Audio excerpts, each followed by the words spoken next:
네, 안녕하십니까. 라포에듀 TV입니다. 오늘 먼저 시작하기 전에 우리 구독자 여러분들하고 우리 학부모님들, 그리고 학생들에게 감사 인사를 좀 전해야 할 것 같습니다. 드디어 우리 라포에듀 TV가 1만 구독자를 달성했습니다. 어, 오. 더 나아가야 할 길이 많긴 하겠지만, 그래도 지금까지 같이 이렇게 시청해주시고, 구독해주시고, 사랑해주신 분께 너무나 감사드립니다. 앞으로 더 좋은 영상으로 제가 보답하도록 하겠습니다. 우리가 수학이 가장 중요한 과목 중에 전략 과목 중에 하나인데 제가 선생님께 선생님 그러면 학생들을 기본적으로 점수를 기준으로 어떻게 나눠서 이렇게 설명할 수 있으면 좋을까요? 라고 제가 여쭤봤더니 선생님께서 이제 잘 하셨잖아요. 첫 번째가 92점 이상, 그다음에 84에서 88점 이상, 그다음에 76에서 80점, 그다음에 72점 이하 이렇게 크게 네 분류로 이렇게 나누는데 네. 선생님이 크게 네 분류로 나눈 그 기준이 어떤 기준이실까요? 인제 이게 절대적인 기준은 아닙니다. 최근 3 개월 정도의 그 학평이나 평가와 사설 빼고 네네. 그 모의고사들의 에버리지를 가지고 말씀을 드리는 거거든요. 음. 92점 이상이라고 말씀드리는 친구들은 인제 기본기 다져져 있고 또 사고력 문제도 간결하게 해결될 수 있는 부분들은 해결할 수 있는 친구들입니다. 근데 기본기나 이런 간단한 사고력 문제를 해결하는 데 시간을 충분히 써서 이제 마지막에 어려운 킬러 문제들을, 그러니까 사고력과 네네. 시간까지 필요한 문제들까지는 접근하기가 좀 어려운 두 문제 정도는, 음. 그런 친구들을 92점 이상이라고 분류를 했습니다. 사실 이 두 번째 92점하고 이제 84, 80을 이렇게 구분을 나누시지 않습니까? 80, 그러니까 사실 이게 88인데 이제 84, 88은 난이도에 따라서 어떤 데는 84 맞을 수도 있고 88 맞을 맞아요. 수도 있고 그런 거잖아요. 네. 근데 흔히 대치동 퀴즈라고 하고 흔히 문제 뺑뺑이 많이 푸는 아이들의 네. 실질적인 점수 컷이 88점에 머무른 친구들이 너무 많거든요. 근데 네. 이건 대치동에 있는 아이들뿐만이 아니고 실제 상담을 해보면 자기는 수학 너무 열심히 하는데 88에서 그 다음 못 올라가는 학생들이 굉장히 많습니다. 맞아요. 그러면 84, 88 이 학생들의 기본적인 공부 특징들이나 이 네. 학생들의 문제점이 뭐가 있을까요, 선생님? 간단하게 말씀을 드려서 실력과, 그러니까 사고력과 시간까지 필요한 문제까지 가기 이전에 이미 27 문제 정도를 해결을 했을 때 시간이 5 분, 10 분밖에 안 남는 친구들이에요. 음. 그래서 이 친구들이 그럼 어떻게 해야지 92점 이상의 단계로 올라갈 수 있을까요? 마치 유리벽같이 콱 막혀 있는데, 이렇다고 한다면 일단 모의고사 훈련이나 이런 것들을 통해서 본인이 해결할 수 있는 25 개나 27개 정도의 문제를 좀 더 간결하고 정확하게 스피디하게 풀어서 시간 확보를 좀 많이 하셔야 돼요. 두 번째로는 그 마지막 킬러 문제 두세 문제에 대한, 그거에 대한 이제 해법을 준비를 해야 되는데, 고거는 제가 좀 점수대별로 좀 이따 음. 말씀드리도록 하겠습니다. 네네. 그러면 이제 또 이제 사실 통곡의 병이지 않습니까? 76점에서 네. 사실 76점에서 84점, 88점에서 92점 올라가는 것은 그래도 인제 아이들이 시간이 오래 걸리는 점이 사실 76에서 84 올라가는 거 네. 금방 왔을 것 같긴 하지만 굉장히 오랜 시간이 걸리는 방법. 네. 근데 그럼 이 친구들의 공부 특징은 뭐가 있을까요, 선생님? 76점 정도에서 머물러 있거나 잘 나오면 80점 이 정도 나오는 친구들은 제가 기준을 기출문제집으로 말씀을 드리면, 뭐 시중에 책은 많이 나와 있지만 사실상 가장 중요한 책은 기출문제집이라고 생각을 하거든요. 맞아요. 근데 기출문제집으로 말씀을 드리면 각 기관에서 나오는 기출문제집 중에서 최고 난도, 가장 어려운 부분들, 모아놓은 부분들은 좀 해결하기 어려운 친구들이에요. 어렵지 않은 4점짜리, 4점짜리가 13개인데 실제로 그중에서 8개 정도는 3점 같은 4점들로 구성이 되어 있습니다. 물론 항상 풀고 나면 쉽고 하기 전에 어렵지만. 그래서 그 부분까지는 해결이 어느 정도는 돼요. 근데 그것까지 해결하면서 시간을 다 쓰는 친구들이죠. 그러니까 결국은 76이나 80이 나오게 되고 더 이상은 엄두가 안 나거든요. 이 학생들이 앞으로 84, 88, 92까지 올라간다? 사실은 그동안 76점까지 올릴 때의 노력보다 88, 92까지 올라가는 노력이 더 힘드실 수 있습니다. 근데 이제 그렇게 선생님 말씀하시면 네. 학생들이 너무 이제 좌절하지 너무 않을까요? 절망적인가요? 네, 근데 사실 선생님이 굉장히 중요한 말씀을 해주신 게 어떤 거냐면 네. 지금 이제 이 방송을 보시는 분 중에 학부모님들 중에도 처음 알은 정보가 있을 겁니다. 아, 4점짜리가 13문제구나. 네네. 아, 근데 네. 이제 제가 이걸 왜 웃으면서 말하냐면, 네. 76.2 학생들 가운데 상당수 상담을 하다 보면서 그런 학생들 있지 않습니까? 자기 기출을 다 봤는데 네. 왜 안 오르냐라고 네. 하는데, 근데 제가 본 바로는 기출을 푸는 거하고 기출을 분석하는 게 다른데, 음. 이 점수대 학생들이 기출은 풀어보긴 했으나 수동적으로 풀고 수동적으로 그냥 암기한 문제를 하니 분석할 줄은 모르는 친구들인 것 같은데, 혹시 맞는가요, 선생님? 네, 맞아요. 왜냐하면 그 기출문제집 책을 보시면은 해설이 있잖아요. 보신 분들은 아시겠지만 기출문제집이 이렇게 두꺼운데 문제의 분량보다 해설이 더 많습니다. 그 말은 결국은 풀이가 계속 나가는데 그걸 어찌어찌 쫓아가서 겨우 이해한다 하더라도 시험 시간에 그 긴박한 상황에서 그거를 해내기는 어렵죠. 그러면 그럼 76이나 80은 아예 못 올라가나요? 이렇게 얘기하신다면 그렇지 않습니다.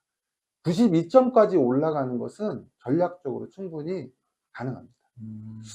무슨 전략을 쓸까요? 라고 생각하신다면 4점짜리가 열세 문제라고 아까 말씀을 드렸는데 보통 수능 시험에 4점짜리의 난이도는 2 플러스 3 플러스 8 이렇게 좀 구성이 되어 있습니다. 그 8개의 문제는 3점 가치. 근데 왜 4점을 줘요? 이렇게 물어볼 수도 있잖아요. 그런 문제들은 중학교 도형이나 고등학교 1학년 내용을 포괄적으로 사용해서 통합사고이기 때문에 플러스 1점을 주는 경우가 있고요. 도형을 줘서 그 도형을 해석하는 부분에서 플러스 1점을 주는 경우가 있습니다. 그러면 어, 올라가는 방법은 뭐가 있을까요? 2 플러스 3 플러스 8인데 이 두 문제를 제외하고 나머지 그 세 문제를 잡는. 근데 선생님, 지금 사실 학생들이 가장 많이 분포하는 점수대가 이 점수대인데, 네. 제가 이렇게 보면, 구모를 보면 이 점수대 학생들 가운데 여전히 이 점수를 유지하는 친구들이 있고, 아니면 이보다 조금 더 오르는 친구들이 있고, 실질적으로는 이 점수보다 하락하는 친구들이 많습니다. 맞아요. 그래서 혹시 그런 친구들, 그러니까 자기가 이 점수에 도취돼가지고 네. 자기를 객관하지 못하는 친구들이 있는데, 네. 이걸 좀 어떻게 구분을 해서 왜 그런지, 그런 현상이 나타나는지 혹시 말씀해 주실 수 있을까요?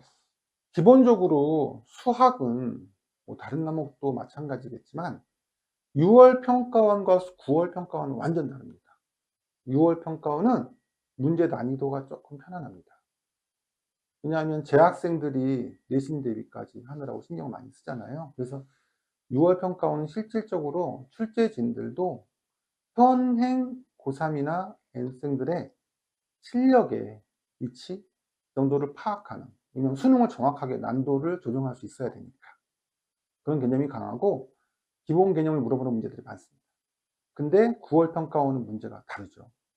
3개월 동안 준비할 시간도 있었고 실전 문제들이 많이 들어갑니다. 또 수학 같은 경우는 점수가 너무 낮은 친구들이 많아요. 아예 낮은 친구. 그런 친구들은 부평 때 시험을 포기하죠. 그러니까 아랫부분이 사라지기 때문에 등급에 좋은 영향이 있을 수 없고요. 또 반수생 같은 경우도 뭐 스카이나 이런 데서 반수하는 친구들도 6월 평가원에 응시하는 학생보다 9월 평가원이 훨씬 많습니다. 여러 가지로 난도도 올라가, 여건도 안 좋아져. 그렇기 때문에 실질적으로 6월 평가원에서 부평 때 8점을 올렸다 그러면 그 학생은 굉장히 노력을 많이 한 거예요. 실제로 어려운 부분이 다 있습니다. 올릴 수 있는 방법이 아까 있다고 말씀을 드렸는데 76점에서 그럼 92점까지 어떻게 올립니까? 이렇게 말씀하신다면 가장 중요한 방법은 기출문제를 제대로 보시는 거예요. 제대로 본다는 게 어떤 걸까요? 이 학생들 보면, 네. 이 학생들이 가지고 있는 착각 중에 하나가, 너의 개념이 좀 부족한 것 같은데라고 하면 가장 분노하는 친구들, 자기 개념 다 아는데요라고 가장 분노하는 친구들이 맞아요. 개념을 다 아는데 왜 또 개념 시키지? 그리고 또 이 친구들한테 이거 다시 기출 풀어봐야지라고 하는데 저 기출 풀어봤는데 다시 또 기출 풀게 하시죠라고. 네. 그러니까 가장 객관화가 안 된 점수대가 사실 이 등급대 76점 이 등급대 아이들이잖아요. 맞아요. 네, 그래서 아까 선생님께서 기출을 분석한다고 하시는데 과연 그럼 기출을 어떻게 해야 하는지를 음. 조금 더 자세히 설명해 주면 도움이 될 것 같습니다. 그런 친구들, 76점 정도 되는 친구들은 쉬운 사정까지는 전부 커버가 가능한 친구들이거든요. 그러면 어려운 사점이 한 5개 중에서 2개는 시간을 많이 필요로 하고 3개는 사실상 접근만 잘하면 충분히 간단하게 풀 수 있는 문제들도 많이 있거든요. 그러면은 기출문제, 첫 번째 문제는 기출문제집에 있는 그 문제들을 해설지에 너무 의존하는 친구들이 문제입니다. 노력은 많이 하고 점수가 올라가지 않습니다. 해설지에 있는 내용들은요, 좋은 내용도 물론 있지만 너무 길게 되어 있는 문제들이 많아요. 뭐 여러 가지 이유가 있겠지만 해설을 알바한테 맡긴다든지 그러면은 아무래도 해설이 안 좋겠죠. 전문 강사들이 하지 않고. 그래서 제가 생각할 때 가장 좋은 방법은 이 두 문제 말고 나머지 세 문제, 두 번째로 어려운 세 문제를 잡을 때 좋은 풀이로 문제마다 정리를 한 번씩 해보셔야 돼요. 음. 그게 가장 좋습니다. 좋은 풀이로 사실 이 친구들이 보면 좋은 풀이로 그러면 정리를 어떻게 해요라고 하는 게 있는데 네. 현실적인 방법이 있을까요, 선생님? 첫 번째는 본인이 그 문제를 접근해서 좋은 풀이를 찾는 경우도 있고요.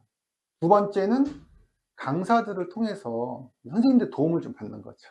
이걸 해설은 이렇게 나왔는데 꼭 이렇게 해야 돼요? 라고 물어봤을 때 아니, 이렇게 보면 간단하잖아 라고 접근해주는 문제들을 정리를 해두는 거고요. 인강도 좋은 인강이 되게 많은데 인강으로 그런 좋은 내용들을, 간단한 경우들을 배우는 건 좋은데 좀 단점이 좀 있습니다. 인강으로 하는 것은 시간을 좀 많이 필요로 해요. 그래서 어떤 점에서 시간을 많이 필요할까요? 강의를 먼저 듣는데 이 인강 강사분들은 다 훌륭하신 분들이지만 이해를 시켜야 되기 때문에 피드백이 되는 게 아니잖아요. 바로 그 자리에서 질문을 받는 게 아니기 때문에 최대한 내 말로 이해를 시키려고 하기 때문에 자세하게 하십니다. 그리고 그거를 듣고 있다가 나중에 이제 이해되죠. 이게 시간이 내가 혼자 풀 때는 5분, 10분인데 들으니까 한 문제가 20분. 이런 경우가 되게 많습니다. 근데 그걸 못 느껴요. 왜냐하면 이해가 잘 되고 그렇게 되는구나 라고 하니까. 근데 이게 쌓이면은 한 문제가 아니고 100문제, 500문제 이렇게 쌓이게 되면 가성비가 너무 떨어져요. 그렇죠. 그래서 실제로 학생들이 수업 시간에 이해는 되는데 혼자 풀려면 안 맞아요. 풀립니다라고 하는 친구들이 가장 많은 점수대가 사실 이 점수대잖아요. 맞아요. 72점을 사실 굉장히 희망적인 점수로 이게 목표로 한 친구도 생각보다 많지 않습니까? 맞아요. 네, 근데 72점을 굉장히 어렵다고 생각하는데 제가 이제 선생님이랑 학생들을 지도하는 거 보고 보면 72점은 꽤 생각보다 현실적으로 체계적으로만 공부하면 그게 가능한 점수인데 네, 상당수 학생들이 72점을 못 이루고 포기하는 경우가 많지 않습니까? 맞아요. 네네. 그래서 그럼 이 친구들한테는 왜 이제 이 친구들이 점수를 이렇게 어려워하는지 한번 설명해 주시고, 그럼 이 친구들은 가장 기본적으로 어떤 걸 해야 하는지를 한번 말씀해 주실까요? 뭐 어려워하는 부분은 72점이 이제 안 되고 뭐 64점이랄지 뭐 이런 친구들은 일단 차근차근 잡아가야 되는데 자꾸 내가 틀린 어려운 문제들에 많이 집착을 하십니다. 사실 앞에서 놓치는 것들도 많죠. 그래서 제가 볼 때 첫 번째로 이 친구들이 빨리 그냥 한 72점까지 좀 빨리 단기간에 올리고 싶은 마음이다 라고 하신다면 제가 아까 4점짜리가 13문제라고 했는데 4점짜리가 13문제면 52점이에요. 그러니까 2점짜리 3문제와 3점짜리 14문제를 다 맞춰도 사실상 48점입니다. 근데 학생들이 72점이 안 되면서 3점짜리는 사실은 간과하죠. 이거는 그냥 뭐 내가 할 수 있는 거야 이렇게 생각하고 4점에 집중을 합니다. 그런데 그렇게 하기보다는 72점까지 일단 올라가는 게 나는 목표다. 1차적인 한 3등급 끝자락이라도 괜찮다. 이런 친구들이라면 일단 2점, 3점을 완벽하게 깔끔하게 잡는 훈련이 좀 필요합니다. 근데 그런 친구들은 시중에 나와 있는 어려운 문제들을 뺀 한 23문제 정도를 30분에 풀거나 40분에 풀거나 이런 모의고사들 있죠. 네, 그런 것도 상당히 도움이 되죠. 그래서 그 친구들은 일단은 그 48점을 먼저 확보를 하고 4점짜리 제가 아까 8문제는 어렵지 않다고 말씀을 드렸는데 그것도 세분화해서 보면 4점짜리 중에서 4문제 정도는 정말 3점 같은 문제들입니다. 그것만 해도 벌써 16점이죠. 그러니까 점수가 금방금방 올라갈 수 있습니다. 그러니까요. 선생님께서 이제 우리 아이들 지도해 보면 이런 등급 아이들은 어떤 책을 공부해야 하는지도 모르고, 그다음에 어떻게 이제 방향을 잡아 나가는지 모르는데, 사실 선생님들 지도하에 그냥 이 상황에서는 이것만 이 문제 가지고 이것만 풀어라고 하고, 이렇게 방금 선생님 말씀하신 것처럼 네. 제가 책들을 말하면 책 광고하는 것처럼 돼서 그렇긴 한데, 네. 그렇게 해주면 사실상 72점도 네. 학생들이 성실만 하다면 충분히 가능한 점수인데요. 네네. 학생들이 많이 헤매는 경우가 많은 것 같습니다. 네. 전체적으로 이제 점수대를 좀 봤는데, 이제 점수대별로 이제 이렇게 설명해 주면 학생들이 조금 더 도움이 될 것 같습니다. 92점대는 그럼 9월 모평은 어떻게 돼야 하고, 네. 그럼 9월 모평을 이렇게 준비한 상황에서 문제풀이 순서는 이제 이런 순서로 가져가야 하고, 그다음에 부모 이후에는 마지막 정리를 어떻게 해야 된다라고 조언을 해주면 네. 조금 더 도움이 될 것 같은 게, 저는 이제 현실적으로 선생님 옆에서 같이 학생들 지도하면서 체감하잖아요. 네. 문제풀이 순서나 문제풀이 방법만 이렇게 바꿔줘도 아이들이 한두 문제가 바뀌는 걸 많이 봐서, 맞아요. 네네. 그래서 오늘 현실적인 걸 조금 더 조언을 주시면, 네. 물론 이제 좋은 학원 가고 좋은 선생님들이 만나서 하는 친구도 많긴 하지만, 그럴 수 없는 환경에 있는 친구들한테는 이게 좀 많은 도움이 될 것 같습니다. 점수를 92점부터 갈까요? 아니면 72점 이하부터 갈까요? 밑에부터 이렇게 올라가는 게 좀 나을까요, 선생님? 맞아요. 네네네. 예. 오히려 네. 92점 이상의 친구들은 사실은 그렇게 많지 않습니다. 네네네. 그렇기 때문에 실질적으로 제일 많은 부류가 84, 88 원조리가 굉장히 많고요. 또 76, 80 이쪽도 굉장히 많습니다. 네네네. 아래쪽이 훨씬 더 중요하다고 할 수 있어요. 그럼 72점 이하 학생들은 네. 남은 기간 이제 방송이 조금 빨리 나가면 한 10일 정도 남았을 거고, 네. 그죠? 그러면 혹시 그 정도 하면 그래도 한 10일 동안 구평을 어떻게 대비하면 이 학생들은 괜찮을까요, 선생님? 우선 72점 이하 학생들이라고 한다면 기본적으로 제가 제일 중요하게 학생들에게 강조하는 부분은 사실 기출문제입니다. 그래서 72점 이하의 학생들은 기출문제집 어떤 기관에서 나온 것도 괜찮습니다. 괜찮은데 기출문제집에 있는 최고 난도는 일단 배제하셔도 돼요. 최고 난도 문제는 배제하시고 그 3점과 4점이 묶여 있는 그 파트만 정확하게 총정리를 좀 해 두시는 게 첫 번째로 중요합니다. 기출을 몇 번 정도 봐야 돼요? 이렇게 물어보면 저는 한 3회독은 최소한 해야 된다고 얘기를 하거든요. 음. 물론 2회독이나 3회독 할 때는 문제수가 줄어드니까 좀 빨리 진행되겠지만. 네네. 그래서 9평까지 얼마 남지 않았는데 그럼 뭘 준비해요? 이렇게 만약에 얘기한다면 저는 첫 번째가 기출문제, 최고 난도를 뺀 4점짜리까지 정리하는 거. 두 번째가 요번에 9월 모평을 보니까 최근 3개년 9월 모평을 다시 한번, 물론 기출문제에 녹아 있기는 하지만 시험지를 뽑아 가지고 훈련을 3분 정도 다시 꼭 하시는 걸 추천드리고요. 그래서 이렇게 지금 말씀하신 것이, 기출 문제는 기본적으로 단원별로 나와 있으니까 자기들이 네. 혹시라도 그냥 그 단원의 범위가 한정돼 있으니까 안다고 생각하는 것들을 할 수가 있으니, 맞아요. 그러지 말고 전범위에 나와 있는 거 시간적으로 풀 때는 또 어떻게 적용되지를 좀 알아보라고 하시는 거죠? 네, 맞아요. 모의고사를 봤을 때 그 리듬이 있거든요. 문제 배열과 리듬이 있는데 9평 모의고사를 볼 때 6평 모의고사를 가지고 리듬을 찾는 건 좋지 않습니다. 같은 9평을 가지고 찾는 게 좋기 때문에 최근 3개년은 필요하다고 생각하고요. 또 이번에 나온 수능 완성, EBS 수능 완성을 꼭 보시되 앞쪽에 있는 단원별도 물론 봐야 되지만 뒤에 모의고사, 막 5회분, 6회분 이렇게 모의고사 붙어 있거든요. 거기서 출제가 생각보다 많이 됩니다. 음. 이 EBS 관련돼서 네. 사실 저희가 국어 선생님들별로 항상 논쟁이 있는 것이, 독서 EBS 봐야 하냐 말아야 하냐, 수학 EBS 봐야 하냐 말아야 하냐, 네. 항상 두 개의 파트로 이렇게 그 논쟁이 있는 부분인데, 네. 선생님은 왜 EBS 수능 완성을 꼭 보셔야 한다고 그렇게 말씀하시는 걸까요? 실제로 수학은 6월 평가원을 볼 때는 EBS 수능 특강에서 연계 문제가 출제가 돼요. 되는데 EBS에서 주장하는 것처럼 72%이 정도까지는 아니고요. 그리고 9월 모평 때는 수능 완성에서 의미 있는 문제가 한 서너 문제 출제가 됩니다. 너무 쉬운 것들은 사실은 연계했다고 얘기도 할 필요가 없고, 그런데 수학능력 시험에서는 직접 연계가 많이 되지 않아요. 음.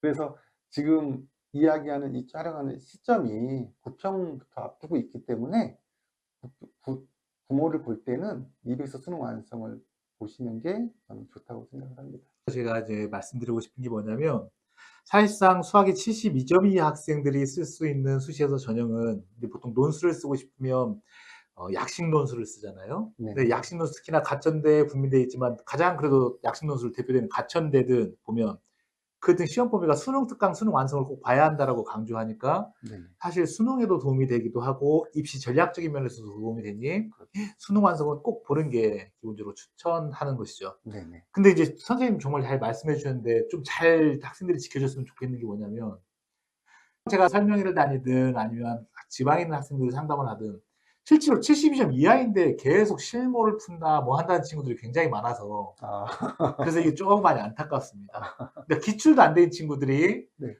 특히 학부모님들이 마음이 급하니까 이제 실전 감각 운영을 해야 하는데 네. 이 학원은 실무 안 풀어줘요라고 하니까 그러니까 학원 선생님들도 사실 고민인 거잖아요. 맞아요. 이 학생들이 기출이 안 돼 있는 건데 기출만 한다고 하면 학부모님들이 선택을 안 하니 어쩔 수 없이 실무를 풀고 이게 실무를 풀이야 하는데 아이들은 못 알아듣고 그러니까 부모님들은 그래도 이 학원은 실무까지 준비하는구나라고 만족감을 얻는 이 불일치 있는 조화 점수가 딱 72점대잖아요. 네네. 이 학생들은 굳이 막 실무만 하고 사설모의고사 이런 거 하지 말고 기출에 충실해라. 그리고 맞아요. 입시 전략적인 관점에서 수능 완성까지 같이 보면 좋다라고 이렇게 말씀하시는 거죠. 한 가지 더 덧붙이자면 네네. 72점 이하의 학생들은 모의고사를 풀 때 단원별로 되어 있는 기출문제집도 풀지만 학평이나 모의고사의 3개년 또는 5개년 이런 것들을 푸시는 게 훨씬 도움돼요. 30문제씩 돼 있더라도. 사설 모의고사는 성격이 완전 다릅니다. 수학은 지학사나 천재교육 이런 출판사에서 나오는 모의고사는 제가 볼 때는 안 보시는 게 나을 것 같고요. 그 이제 항의 받습니다. 아, 그렇습니까? 아, 그것도 도움이 됩니다. 근데 이 보통 학생들이 많이 찾는 게 뭐 시대인재나 대성이나 메가나 막 이런 데서 나오는 사설 모의고사들을 많이 푸는데요. 그런 모의고사들은 학생들이 기본 교과 과정을 바탕으로 차곡차곡 수능을 대비하는 것도 도움이 되지만 실제로 업체 간 경쟁도 있고 또 유료로 판매하는 것들이기 때문에 그 모의고사를 샀을 때 애들이 '내가 이걸 10만 원을 주고 사면 그만 원의 가치 10만 원의 가치가 있나?' 이런 것들을 느끼게 해 줘야 되기 때문에 문제에 의미 있는 문제들을 많이 담으려고 노력을 해요. 그러다 보니까 72점 이하인 학생들이 볼 때는 그게 일단은 어렵게 느껴지고요. 그리고 정리해야 될 문제가 너무 많고 그랬을 때 이 자기가 차곡차곡 잘 돼 간다는 느낌을 받을 수가 없습니다. 그래서 오히려 그게 마이너스로 작용될 수 있어요. 선생님 그러면 이 학생들이 구모 때 이제 시험을 본다고 하면 문항풀이 순서를 어떻게 가져가면 조금 그나마 좀 더 도움이 될까요? 문항풀이 순서가 점수대별로 조금은 차이가 있거든요. 네네. 그래서 분류를 좀 해 놨는데 실제로 전 과목 만점을 받은 친구들 끝나고 나서 이제 같이 식사하고 물어보거든요. "너는 어떻게 풀었니? 어떻게 풀었니?" 과거 나오고 막 카이스트 다니다가 와서 풀고 이런 친구들은 수학 되게 빠르잖아요. 네. 그런 친구들임에도 불구하고 90% 이상은 쉬운 문제부터 풉니다. 네 선생님 그러면 72점 이하 학생들은 네. 이번 구모를 이제 볼 때 학생들이 기본적으로 이 문제풀이 전략이라는 걸 세우지 않습니까? 네네. 이제 저희 학생들도 이렇게 보면 이 학생 점수대 있는 학생들이 지도하는 걸 제가 봤는데 네. 이 학생들은 문제풀이 순서를 어떻게 가져갈 때 가장 조금 더 의미가 있을까요? 일단 쉬운 문제부터 푸는 게 좋습니다. 예를 들어서 72점 이하다라고 한다면 또 다르죠. 72점인 학생이 있고 또 뭐 48점인 학생도 있을 텐데 네네네. 일단 쉬운 문제라고 우리가 보통 말하는 게 객관식에서는 1 번부터 12 번까지 풀고 13, 14, 15 고민하지 말고 바로 넘어갑니다. 그리고 16 번부터 19 번까지 풀고 20, 21 보지 말고 바로 넘어갑니다. 그리고 선택 과목은 보통 28번과 30번이 가장 어렵게 출제가 돼요. 그래서 23번부터 27번까지 이거부터 먼저 확보를 하고 그러면 객관식과 주관식과 선택 과목 해서 3문제씩 남아 있습니다. 그러면 9문제니까 36점이 남아 있기 때문에 그것들이 모두 해결되면 64점이에요. 음. 그러면 나머지 것들 9문제를 그냥 아예 못 풀어도 이미 64점이 확보입니다. 그리고 시간은 100분을 주지만 실제로 그렇게 풀면은 시간이 남아요. 아무리 천천히 풀어도 20-30분 남기 때문에 그 다음에 전략적으로 돌입할 수 있습니다. 그럼 그 다음부터는 자기가 보고 조금 더 손을 댈 수 있는 것과 없는 걸 구분한 다음에 그 중에서 전략적으로 이제 하면 72점이 된다. 맞아요. 네네. 13번과 14번 중에 수원수투가 있을 때 내가 편한 문제 하나 접근하고 20, 21, 22 중에서는 20번. 음. 20번이 빈칸으로 나오게 되면 내용은 어렵지만 땡큐입니다. 왜냐하면 빈칸으로 접근 방식을 전부 알려주기 때문에 20번 하나 잡고 28, 29, 30 중에서는 29번이 가장 간결하게 나옵니다. 그래서 29번 잡습니다. 그러니까 이거 29번 이것도 오래전에 학번일 같은 경우에는 네. 텀이 긴 부모님들 있지 않습니까? 그러니까 한 네네. 몇 년 전까지 킬러 문제 29번 어려운 거라고 하는데 예전하고 좀 달라진 거네, 이 부분이요. 네, 맞아요. 그러면 이 학생들은 네. 구모1 실제로 수능 때까지에서는 어떤 방법으로 공부할 때 가장 수능 때 효과적으로 대비할 수 있을까요? 만약에 이제 구모 이후에 수능을 대비한다 그러면 한 2달 반 정도 기간이 있잖아요. 네네. 그럴 때 구모가 끝나고 나오면 학생들이 조금 들뜹니다. 그리고 좀 좌절하는 친구들도 있고요. 그래서 한 3일 정도는 좀 공부가 잘 안 되죠. 네. 그럴 때 정리를 좀 하는 게 필요한데요. 9월 모평은 반드시 정리를 하셔야 돼요. 잘 본 시험은 보고 싶지만 못 본 시험은 보고 싶지 않잖아요. 맞아요, 맞아요. 근데 구모는 반드시 보셔야 됩니다. 왜냐하면 매해 수능이 구모와 굉장히 유사한 부분이 되게 많습니다. 육모하고는 완전히 달라요. 그래서 시험 끝나면 3일 정도는 반드시 9월 모평 문제를 반복적으로 완벽하게 숙지하시려고 노력하시는 게 첫 번째로 중요하고요.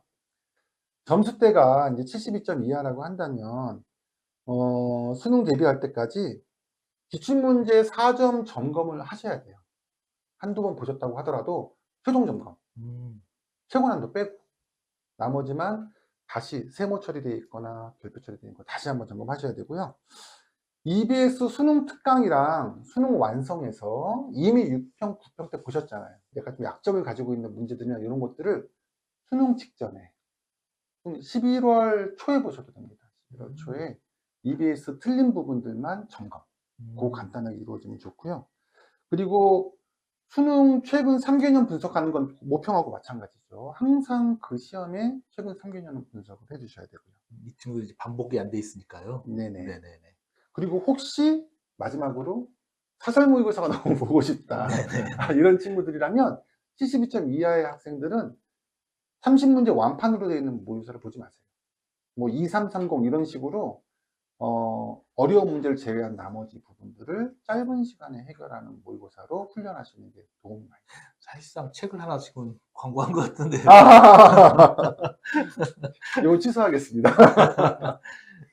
그래서 사실 이 72하 학생들이 그러니까 마음은 이해는 되나 나도 좀 어려운 문제 풀고 싶고 이 어려운 문제에 대한 공부하는 학생이다라고 보여주고 싶은 그 욕망을 얼마나 맞아요. 절제하느냐에 이 등급대인 학생인 것 같습니다. 한 90일 정도 남은 시점에서는 현실적으로 객관화시켜서 가장 자기 부족한 걸 메꾸는 것이 실제 수능이 끝나고 난 다음에 네네. 가장 행복한 결과를 맞을 수 있으니 조금 이 부분은 잘 유념했으면 좋겠습니다. 이거 너무 좋은 내용인데요.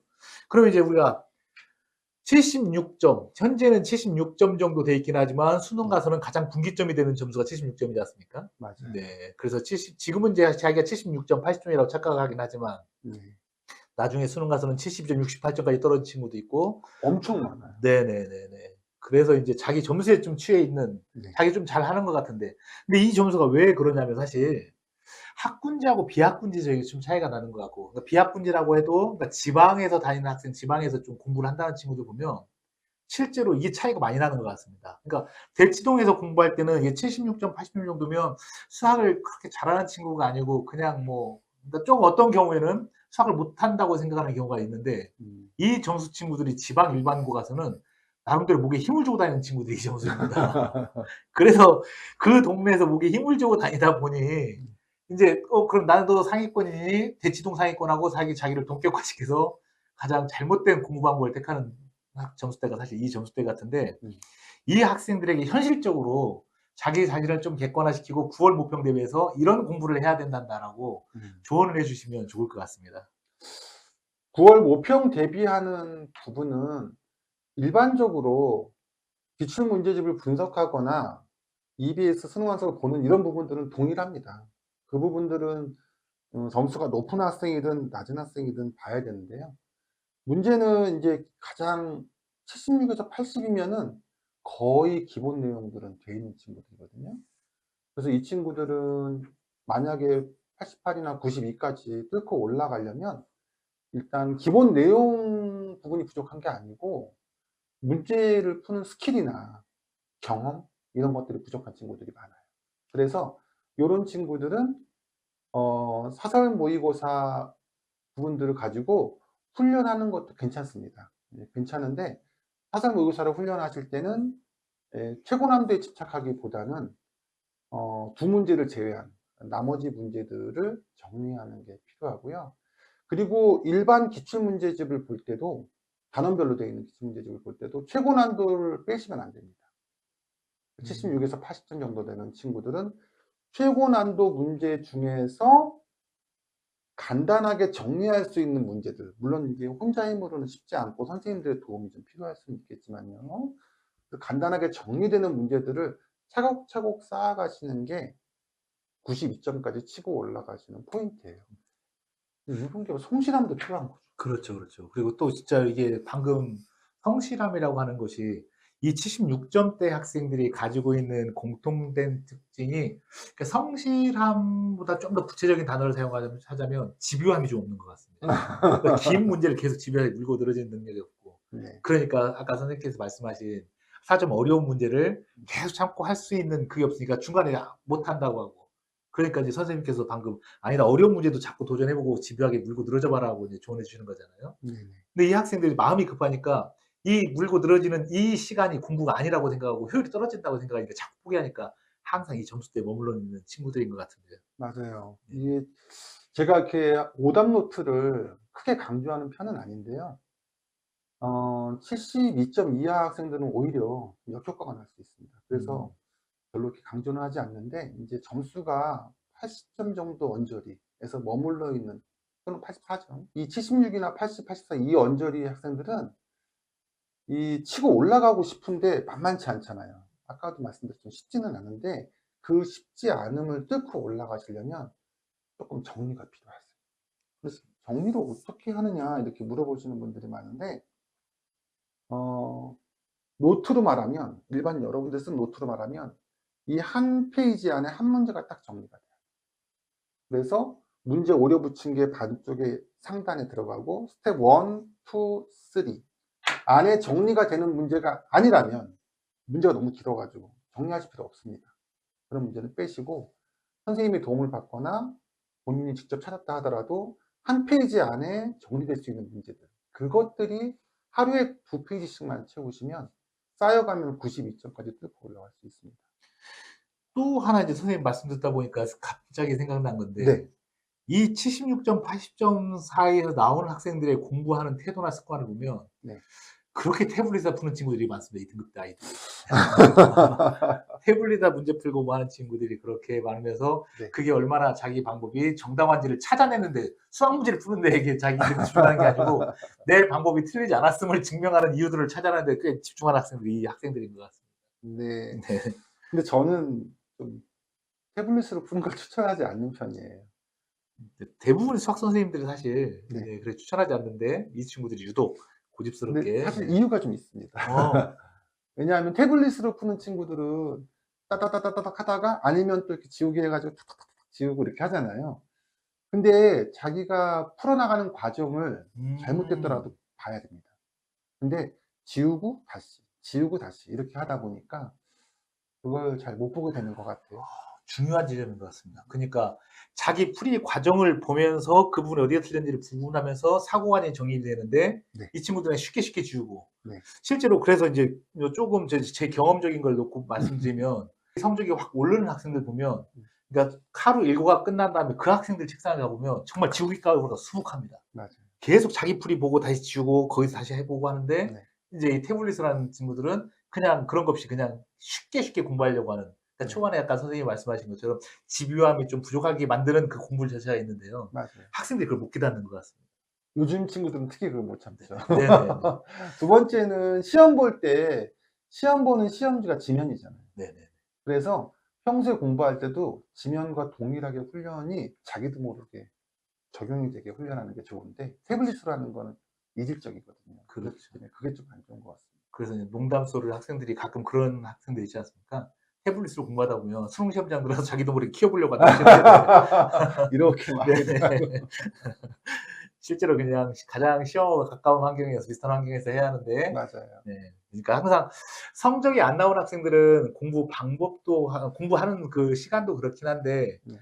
자기 고집이 조금 많이 센 것도 그러니까 자기 행동을 정당화하려고 그 논리를 개발하는 데 시간을 좀 더 많이 들이는 것도 네 이게 좀 안타까운 것 같습니다. 그럼 이제 이 점수대 학생들은 만약 구모 때는 어떻게 문제풀이 순서를 가져가는 게 좋을까요, 선생님? 부모 때는 뭐 사전 전체 정리하는 건 물론 필요한 것 그런 부분들은 동일하고요. 그리고 문제풀이 순서도 점수대가 80 정도 인제 되면 사실상 12번에서 끊지 않고 13번, 14번도 인제 풀리기 시작하거든요. 그래서 그 점수대 학생들은 14번까지 예 직접적으로 가도 괜찮습니다. 76점, 80점 이 학생들이 말씀하시는 거예요? 네네. 이게 시험이 사설 모의고사 같은 경우는 막 10번, 11번부터 약간 풀이 시간이 길게 나오는 경우가 많이 있거든요. 그런데 이제 평가원이나 이런 문제들은 12번까지는 학생들이 그 점수대 76, 80이 에버리지로 나오는 친구들이라면 12번까지는 되게 쉽게 가요. 쉽게 가고 13번, 14번이 의외로 잘 풀리는 경우들도 많이 있습니다. 그래서 앞에 14번까지 한 번에 가게 되면 15번 하나 남는 부담이 상당히 적죠. 네. 왜냐하면 거기 14번까지 가는 친구들은요. 주관식에서 16번부터 20번까지 한 번에 갑니다. 21, 22만 남기 때문에 굉장히 부담이 적습니다. 선택 들어갈 때 이미 세 문제만 남아 있기 때문에. 저도 이제 선생님께서 우리 학생들 지도할 때 이 문항별로 할 때 '저게 무슨 의미가 있지?'라고 고민하다가 네. 어느 순간 제가 깨달은 것이 '아 수학은 그 문제 푸는 리듬이라는 게 있구나.' 네. 그래서 어느 정도까지 리듬을 쭉 가서 한번 쉬어줬다가 어느 정도까지 그 리듬 속에서 뇌 활동량이 달라지니 꽤 의미 있는 것 같습니다 이게. 제가 학생들 보고 쉬운 문제부터 풀라고 얘기하는 이유가 이 풀고 나서 어려운 문제가 두 문제가 남아 있다. 예를 들어서. 그러면 그 두 문제를 푸는데 내가 한 40분 정도의 시간이 필요하다라고 하면 이제 덤벼들잖아요. 그런데 실제로 내가 푸는 시간은 한 문제 20분이 아니라 5분, 10분 만에 풀어요. 남아있는 시간이 5분, 10분이면 못 풀어요. 쫓겨서. 음. 그래서 항상 수학은 남아있는 시간이 많아야 됩니다. 그리고 내가 이미 따놓은 점수가 많아야 돼요. 그래야 심리적으로 안정이 되면서 어려운 문제에 대한 접근이 굉장히 용이해지는 거죠. 그래서 항상 쉬운 문제부터 풀라고 합니다. 그렇죠. 그러니까 보면 이 76점, 80점 구간하고 그다음 구간 가장 큰 차이가 네. 물론 어려운 문제를 뭐 풀고 못 풀고도 있긴 한데 기본 문제 풀이 시간이 그때부터 차이가 나는 것 같습니다. 네, 맞아요. 네. 그래서 그것도 이제 연습을 해야 한다는 거잖아요. 맞아요. 그 네. 훈련이 돼야 돼요. 네네네. 진짜로 상위권 아이들은 이 지점에서 올라갈 때 보면 이 문제를 맞고 틀리고가 아니라 이 문제를 몇 분 안에 풀 수 있는지를 자기가 스스로 그걸 맞았다 틀렸다라고 하는데 이 76점 이 친구들은 자기가 풀 수 있으면 맞은 거고 못 풀면 틀린 거라고 생각해서 네. 맞고 틀리고 개념이 좀 달라지는 점수가 이 점수대인 것 같은데 맞는가요, 네, 선생님? 맞아요. 네네네. 그럼 이 친구들은 이제 구모를 보고 나서 자기를 한번 점검한 다음에 구모 이후에는 수능 때까지 어떻게 하면 좀 가장 좋은 효과를 거둘 수 있을까요, 선생님? 네, 그 구모 이후에 뭐 구모 분석하는 건 똑같고요. 그리고 기출문제 4점을 점검하는 것도 똑같은데 요 친구들은 1등급 마스터나 최고 난도 이런 데에 있는 문제들 중에서 정리를 하셔야 되는데 2달간이면 충분히 되거든요. 하루에 2문제 정도씩 정리를 하면은 가능합니다. 근데 정리하실 때 아까도 말씀드렸지만 한 문제를 한 페이지 안에 정리를 하셔야 돼요. 그 넘어가는 건 버리셔도 됩니다, 이 친구들은. 그리고 만약에 하루에 2문제씩 하면은 이게 30일이면 60문제 쌓이잖아요. 그러다 보면은 내가 틀리는 문제들에 대한 공통점이 슬슬 드러나기 시작합니다. 그러면서 자기 약점이 보이게 되죠. 그러면은 단원별로 되어 있는 기출문제집에 자기 약점이 되는 단원만 다시 한번 점검할 수 있게 됩니다. 이게 좀 현실적으로 조금 이제 다시 이제 학생들도 공부 방법이나 전략적으로 잘 가졌으면 하는 것이, 사실 76, 80에서 92점을 오르는 것은 현실적으로 많이 어렵긴 하지 않습니까? 없는 경우는 아닌데 네. 이제 이런 가능 그런 확률적으로는 많이 없으니까. 네네. 근데 이 학생들이 저는 잘 생각했으면 하는 게 어떤 거냐면, 실제 나중에 정시 원서를 쓰거나 뭐 할 때 76점, 80점하고 84점은 생각보다 꽤 큰 차이가 납니다.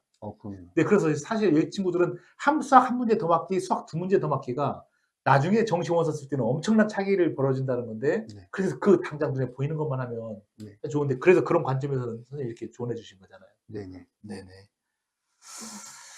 그러면 이제 사실 대치동에 가장 많은 비율을 차지하고 있는 학생들입니다. 이 84, 88 뭔가 어떤 벽은 넘은 것 같은데 네. 또 다른 벽이 나오는 친구들 84, 88. 네. 그래서 자기는 계속 문제를 풀고 뭐 하는데 점수는 왜 안 나오는데 방법을 몰라서 계속 오는 친구들이 사실 이 등급대이지 않습니까? 이 점수대들을 그러면 이 친구들이 왜 이제 그런 점수대에 머물러 있는지 혹시 선생님 왜 한번 설명해 주실 수 있을까요? 84나 88 나오는 친구들은 대부분 실력적으로도 많이 갖춰져 있는 친구들이고요. 4점짜리 분석도 이미 좀 되어 있는 친구들입니다. 근데 최고 난도 문제나 이런 문제들을 이제 대할 때 역량은 되는데 시험 시간에 그것을 풀어낼 시간이 부족한 거죠. 음. 그런 친구들은 실력적으로는 되기 때문에 이 친구들이 어 90이나 96으로 뚫고 올라가려면 시간 확보를 좀 해야 되고, 아까 말씀드린 노트 정리 좀 해야 되는데, 그런 건 좀 차후에 말씀을 드리도록 하겠습니다. 그쵸. 사실 이 학생들이 쪼금 잘 정돈하면 성적이 오를 수 있는 구간이 있는 네. 친구들인데, 이제 자기 하던 대로 계속 반복적으로 하고 점수가 안 오른다고 고민하는 친구들인데, 그럼 이 친구들은 9월 모평 대비 어떤 걸 준비하면 괜찮을까요? 일단 노트 정리가 좀 돼야 돼요. 그런데 기출문제집에서 어디가 중요하냐면 이 친구들은 가장 어려운 부분, 최고 난도 있는 부분, 이 부분들에 대한 정리가 필요합니다. 그러면 한 단원에 최고 난도가 만약에 30문제가 있다고 했을 때 30문제 중에서 내가 15개, 20개 정도는 이거는 깔끔하게 문제들을 정리를 해 두면 남아 있는 게 15개, 10 네네. 개밖에 안 되는 거죠. 그다음에 그 남아 있는 10 개, 15개 부분도 선생님의 도움을 받거나 찾아서 노트에 정리를 해 나가면 그 개수가 줄어들면 줄어들수록 거기에 플러스 하나 더, 이 친구들은 사설 모의고사도 보는 것이 의미가 있습니다. 음.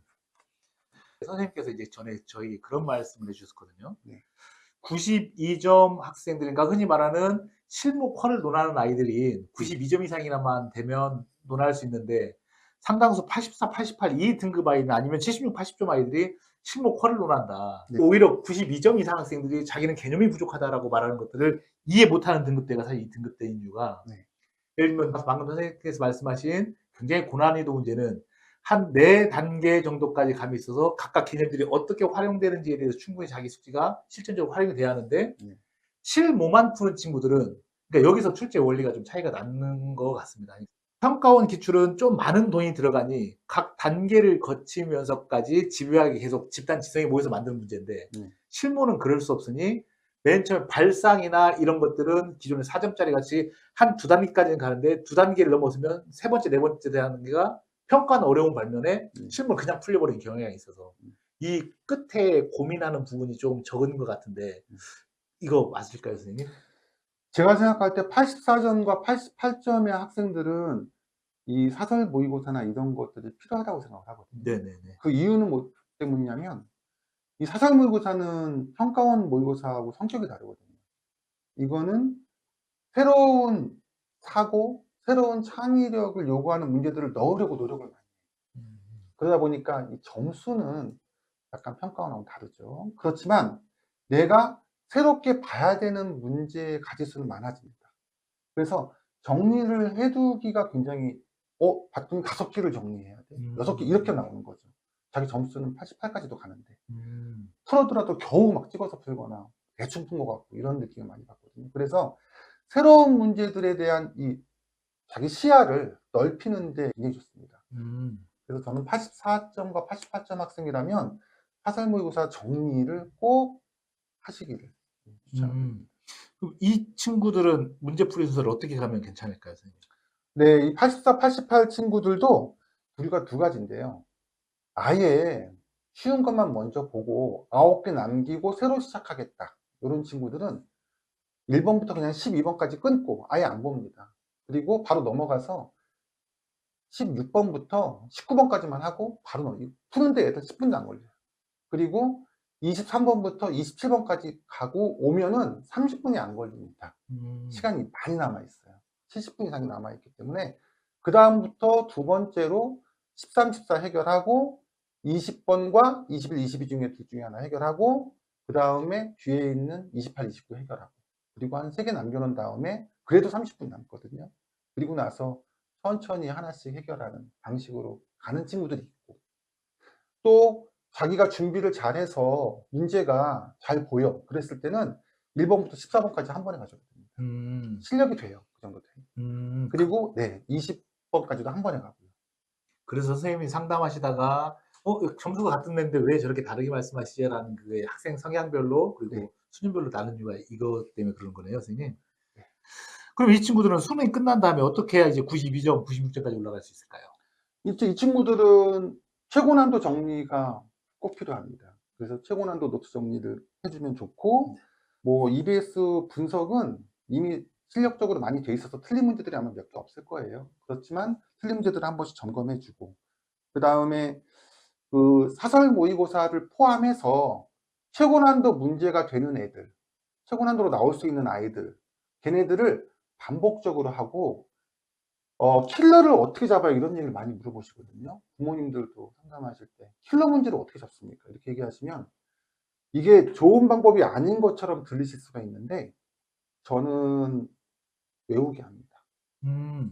좀 수학 강의하는 사람 입장에서 말하는 이상할 수도 있는데요. 외운다는 게 무슨 뜻이냐면 킬러 문제를 노트 한 페이지 안에 깔끔하게 정리한 다음에 스텝 1, 2, 3 정도로 정리한 다음에 이거를 계속 푸는 게 아니라 이제 수능이 임박해지면 시간이 없잖아요. 계속 읽어요. 자기가 정리해 놓은 것들을 또 읽고 또 읽고 또 읽고 해서 거의 그 방식이 외워질 정도. 체화될 정도로요. 네네. 그게 하루에 2개씩 하면 100개 넘게 쌓이거든요. 그러면은 그 킬러 문제들에 대한 출제 방향성이 보입니다. 스텝 1, 2, 3라는 건 어떤 걸까요? 우리가 문제 풀 때 막 이렇게 푸는 게 아니라 킬러 문제들은 처음에 설정도 하고 그래프도 여러 가지도 그려보면서 어떤 위치에 있었는지 파악도 하고 그 다음에 나중에 계산을 통해서 답을 내는 이런 단계별이 있잖아요. 네네. 그런 걸 스텝 1, 2, 3라고 말씀드립니다. 이제 92점 이상 실제로 메이저들이 가고 싶은데 그리고 실제로 100점을 노리는 학생들 아니면 자기가 국어 과목이나 다른 과목이 약하니까 수학 100점을 통해서 나온 걸 회복하겠다는 친구도 있지 않습니까? 네네. 특히 이제 수학만 잘하는 학생들, 수학을 자존심을 부리는 친구들. 근데 이제 학부모님들은 92점 이상이면 이게 그냥 별 똑같이 큰 부류가 없을 거라고 생각하는데 네.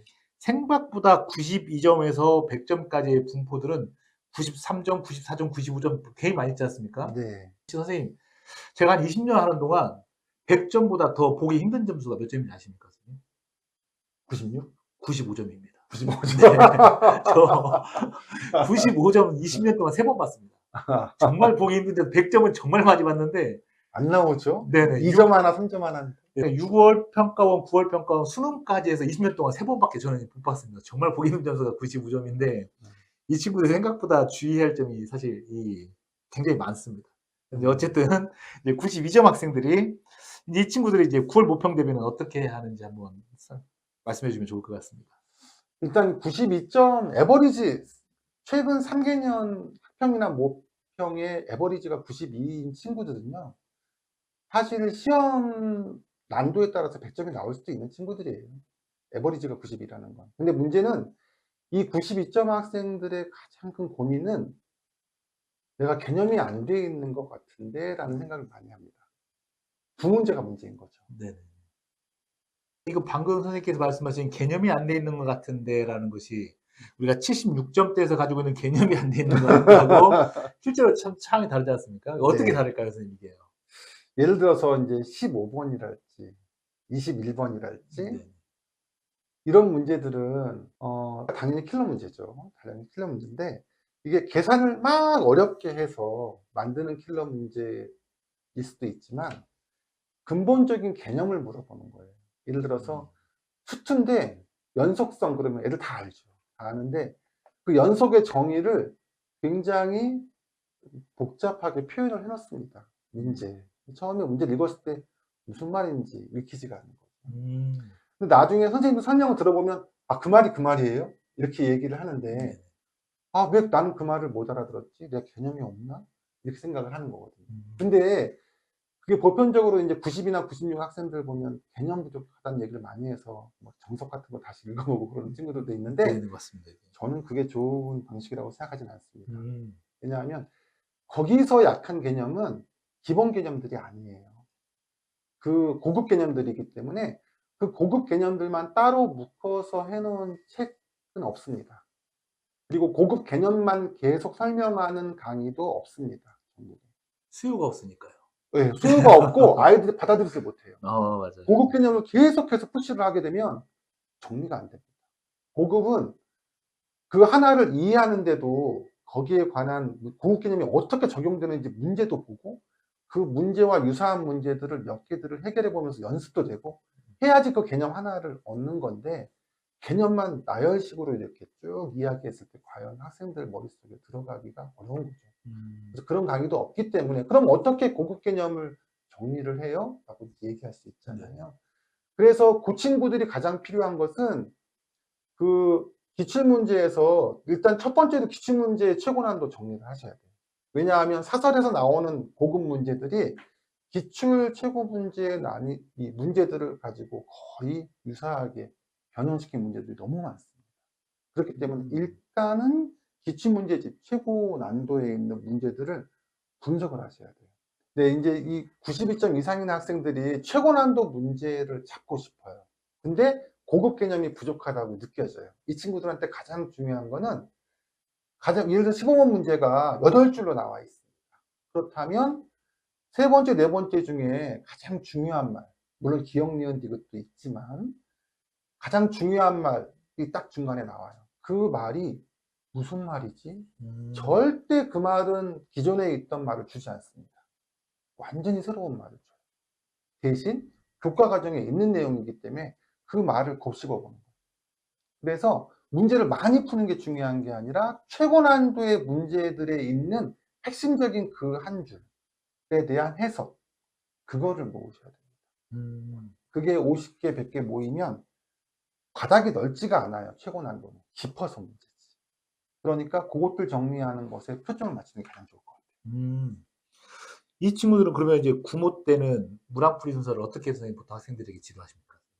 이 친구들도 물론 실력이 워낙 뛰어나기 때문에 한 번에 쭉 가는 친구들도 있지만 저는 15번은 일단 패스. 네, 1번부터 14번까지만 가고 15번은 일단 패스, 20번까지만 하고 패스. 그다음에 세 번째로 선택 과목은 한 번에 쭉 끝까지. 사실 이 점수대 등급이 있는 학생들도 뭐 대부분 알겠지만 모를 수도 있고 네. 사실 이 점수 이하 학생들이 잘 모르는 것 같은데 그러니까 100점 맞는 친구들은 1 번부터 30 번까지 쭉 풀 거라고 생각을 하잖아요. 그런 친구 없어요. 네네. 그래서 실제로 보면 인제 진짜로 100점 맞는 친구는 선생님이 사실 계속 문항풀이 순서를 그래서 말씀하시는 게 사실 모의고사를 보거나 뭐 할 때 진짜 100점 맞는 애들은 자기가 갑자기 생각나지 않는다거나 뭐 하면 바로 손절치고 바로 다음 문제로 넘어가는 그런 결단성이 좋은 친구들인데 네. 그런 것들을 못하니까 선생님이 지금 호흡을 이렇게 정해 주시는 거잖아요. 네, 네, 맞습니다. 실제로 이 점수대에 있는 학생들도 마찬가지고요. 점수가 아주 낮은 친구들은 문제가 어려운지 쉬운지 판단하기도 어렵습니다. 네네네. 그러다 보니까 문제 읽다가 시간은 계속 가는데 하다 보니까 '안 되네.' 그러면 다음 문제로 넘어가죠. 차라리 바로 넘겼으면 시간은 낭비하지 않았을 텐데. 그렇죠, 그렇죠. 그게 제일 큰 문제고요. 음. 그리고 수학을 100점 맞는 친구들이 결과만 보면 점수가 약한 친구들을 봤을 땐 거의 수학의 신이고 부모님들도 뭐 완벽하다고 생각을 하시겠지만 실제 그 학생들의 그 100점은 자세히 뜯어보면 거의 막 피를 철철 흘리고 있습니다. 왜냐하면 쉬운 것부터 먼저 풀고 검토하다가 잘못된 거 고치기도 하고 어려운 거 맨 마지막까지 견디다가 5분 전에 마지막에 해결하고 해서 100점 나온 친구들이 많아요. 그러니까 거의 한 번에 쭉 가서 100점 나온 친구들은 거의 없다고 보시면 됩니다. 우리 흔히 뭐 진짜로 우리가 대한민국의 각 학년당 손에 꼽히는 몇 명 안 되는 친구들의 영상이나 이런 걸 보면서 겁먹고 그러는데, 음. 그러니까 저는 이제 학생들에게 가끔 그러거든요. 예전에 농구 선수, 키 작은 농구 선수한테 "왜 당신은 덩크슛을 하지 않냐?"라고 했더니 "뭐 덩크슛을 하나 네이버랑 어차피 똑같은 이점인데 뭐 그러냐."라고 하는데, 우리 시험은 100점을 맞는 시험인데 맞아요. 파이프나 뭐 하나 뭐가 그렇게 중요하냐. 100점을 맞는 게 맞아요. 중요하지라는 걸, 그쵸? 네. 수능 때 사실 이 점수대 학생들이 기술적으로도 하긴 한데, 이 친구들은 사실 마인드적이나 아니면 태도적인 면을 사실 많이 잡아줘야 하는 점수대, 이 친구들이 이 학생들의 점수대지 않습니까? 근데 네. 우선 학습적으로 마지막 수능 이후에 어떻게 공부해라라고 말씀해 주시겠습니까? 일단 점수가 부평의 점수에 따라서 영향을 좀 안 받으셨으면 좋겠어요. 음. 에버리지가 92점 이상 되는 친구들이 부평 봤을 때 84나 88, 심지어는 80까지 나오는 친구들도 꽤 있습니다. 음. 왜냐하면 이제 수학에 대한 자신감도 있는 상태에서 부평은 기본적으로 유평보다 난이도가 올라간다는 사실, 그리고 제반 여건이 조금 더 어려워진다는 사실을 인지하지 못하고 유평 때 100점 맞았으니까 이런 마음으로 이제 편하게 가다가 깜짝 놀라는 거죠. 그랬을 때 멘붕 오고 그런 친구들이 있거든요. 절대 그러지 마시고 자연스러운 현상입니다. 단지 이제 부평 때 점수가 좀 안 나오거나 그랬을 때 보완해야 되는 부분만 체크하시면 돼요. 오히려 이렇게 생각하시면 됩니다. 잘하는 친구들은 보완해야 될 부분이 적어요. 약한 친구들이 보완할 게더 많습니다. 그러니까 내가 부평을 봤는데 원래 잘하다가 3개, 4개 틀렸다고 해서 당황하지 마시고 그 부분만 정리를 하시고 그 부분에 대한 연계 문제들 또는 여러 가지 문제들, 사설 문제들 이런 것들 점검을 차분차분하게 하시면 되고, 그리고 아까 말씀드린 것처럼 이 점수대 학생들은 마지막 수능 볼 때까지 킬러 문제들에서 나오는 핵심적인 문항 한 가지, 한 문제당 그 문항 한 가지씩을 한번 모아 보세요. 이 점수대 학생들이 이제 아까 선생님께서 좋은 말씀 해 주셨는데, 멘탈적으로 가장 흔들릴 수 있는 점수인데, 그러니까 우리 점수가 좀 낮은 친구들이 멘탈을 흔들리는 거하고 이 친구들이 멘탈을 흔들리는 게 좀 다른 것이, 이 친구들은 모르는 게 없는데 뭐 자기가 모르는 부분에 대해서 선명하게 모르니, 그리고 혹시 이 부분이 나올 거에 대한 그 두려움도 배가 되는 것 같습니다. 근데 마지막에 그 부분 때문에 흔들리는 것이 많은 친구들이 있어서, 네. 이 부분에 대해서도 조금 조언을 한번 해 주시면 좋을 것 같습니다. 수능을 볼 때 처음 이 92점대 이상 되는 학생들은 어떤 느낌을 가지고 시험을 보냐면, 다 내가 그렇게 많이 봤으니까 다 한 번씩은 본 거야, 이런 느낌으로 많이 보시고요. 이 사설 모의고사 문제들을 볼 때도 '아 이거 저거랑 비슷하네.' 이런 느낌으로 시험을 많이 보시거든요. 근데 수능은 다릅니다. 수능은 충분히 교수님들과 선생님들이 연구하고 기존에 나와 있지 않은 완벽하게 새로운 문제가 2문제 이상은 반드시 나와요. 그리고 그렇게 나올 거라고 생각하고 있어야 돼요. 완전히 얘는 내가 처음부터 문제를 읽으면서 차근차근 대입해 보면서 규칙을 찾아도 되고, 그래프를 여러 가지로 그리면서 규칙을 찾아도 되거든요. 그런데 천천히 찾으면 찾을 수 있어요. 교과 과정 내에서 내는 거기 때문에. 그렇기 때문에 처음 보는 아이들이 나왔을 때 그때 당황하지 마시고 하나나 2개 정도 그건 반드시 있으니까 걔네들을 천천히 할 수 있는 여유를 갖도록 남아있는 28개의 문제를 정확하고 스피디하게 정리해 두시면, 그다음에 남아있는 2문제는 어떻게 내도 상관없다, 그리고 처음 나오는 거다라고 그냥 인지하고 들어가시면 당황하지 않고 할 수 있는 실력이 되는 친구들입니다. 또 하나 시험 볼 때 잘 마무리할 것이, 이 점수대 아까 제가 95점으로 말하겠지만 93, 94, 95점, 그러니까 생각보다 간단한 2 점, 3 점에서 계산 실수 틀리거나 맞아요. 제일 험한 친구들 있지 않습니까? 1번 문제 틀리는 거 있고 집어 문제 틀리는 맞아요. 아이들 꼭 발생해서 안타까움을 하는 학생인데, 그 지점도 하나 조금 이제 학생들 조언을 해 줘야 할 것 같고요. 막 93점인 음. 친구들도 있고 네네. 94점인 친구들도 있고 막 그렇잖아요. 2점짜리 틀리고 그러면. 이게 뭐 때문에 그러냐면 문제를 빨리 해결해야 된다는 조바심, 이런 게 있어요. 왜? 뒤에 있는 거 시간 어려우니까 시간 많이 걸리기 때문에 빨리빨리 해야지. 뭐 시간을 벌려고 막 빨리 하는데 그렇게 안 하셔도 돼요. 앞에 있는 문제들은 쉬운 문제만 하고 넘어가게 되면 서두르지 않아도 빠릅니다. 왜냐하면 내가 이미 축구하고 똑같은데, 저 축구 얘기를 많이 하는데, 우리 축구할 때 필드에서 뛰면은 사실 우리 편이 어디 있는지 잘 안 보이거든요. 안 그런데 보이십니까? 저는 보이는데. 근데 TV에서 방송을 보면 너무 잘 보이는 거예요. 위에서 바라보면은 패스를 이렇게 해가지고 넣으면 될 텐데 저걸 왜 못하지? 이렇게 생각을 하잖아요. 시야의 차이인데요. 수학도 내가 열심히 공부하고 준비해서 실력이 올라가면 이 문제 틀이 위에서 보는 것처럼 다 보입니다. 그렇기 때문에 서두르지 않으셔도 돼요. 천천히 하셔도 오래 걸리지 않습니다. 그래서 일단 서두르지 않아서 그런 실수를 좀 하지 않는 게 첫 번째로 중요하고요. 그래봤자 서두르는 거랑 천천히 하는 거랑 2, 3분밖에 차이 안 나요.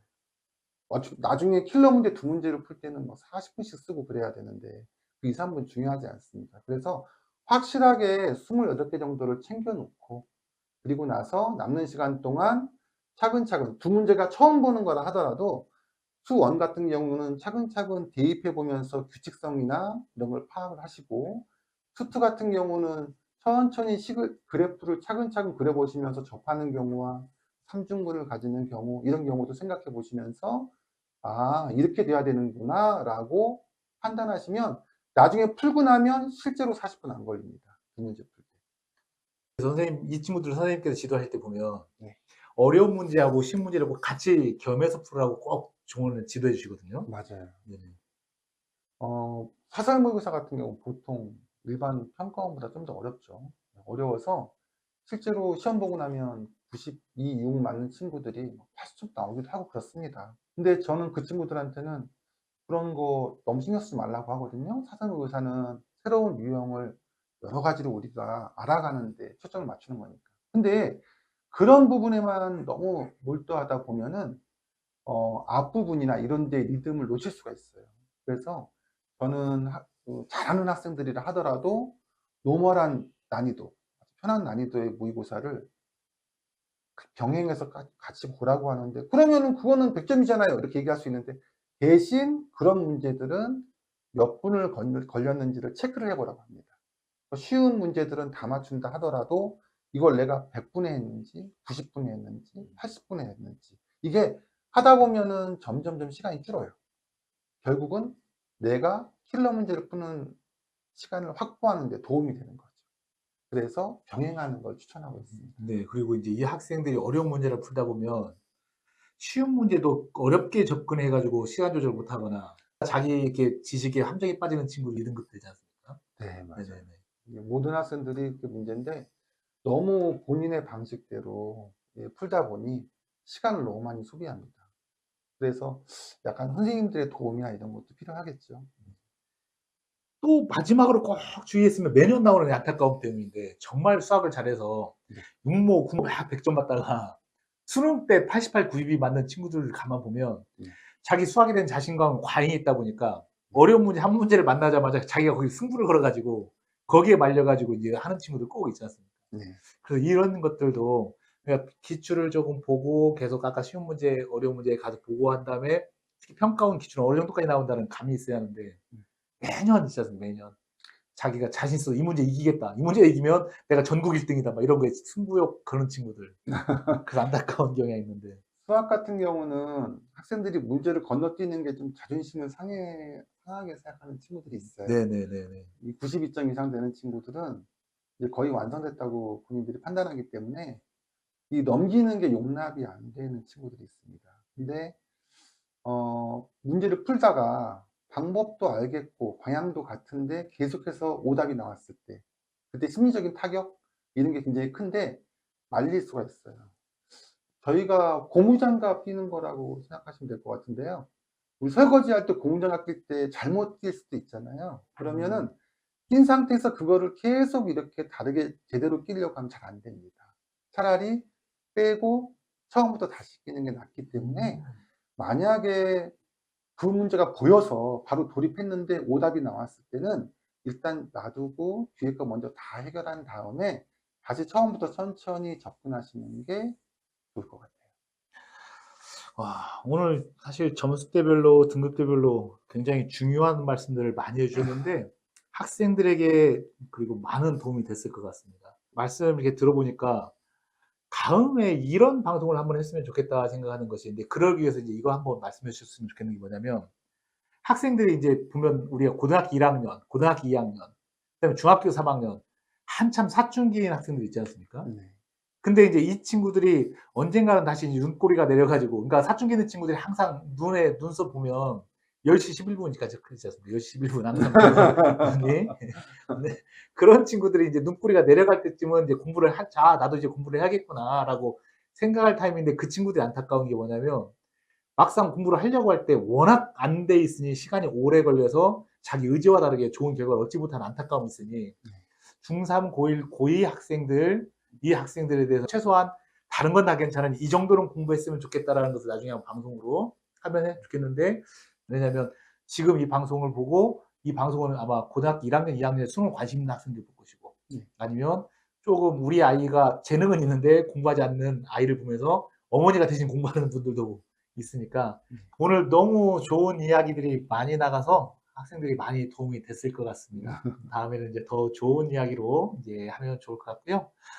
마지막으로 혹시 더 궁금하시거나 이런 사항들은 오늘 이제 선생님이 말씀하신 건 제가 간단히 선생님 정리를 해주셨는데 저희 카페에 같이 올려도록 하겠습니다. 그래서 이 자료는 참고를 하셨으면 좋겠습니다. 마치도록 하겠습니다. 선생님 수고하셨습니다. 감사합니다. 네, 감사합니다.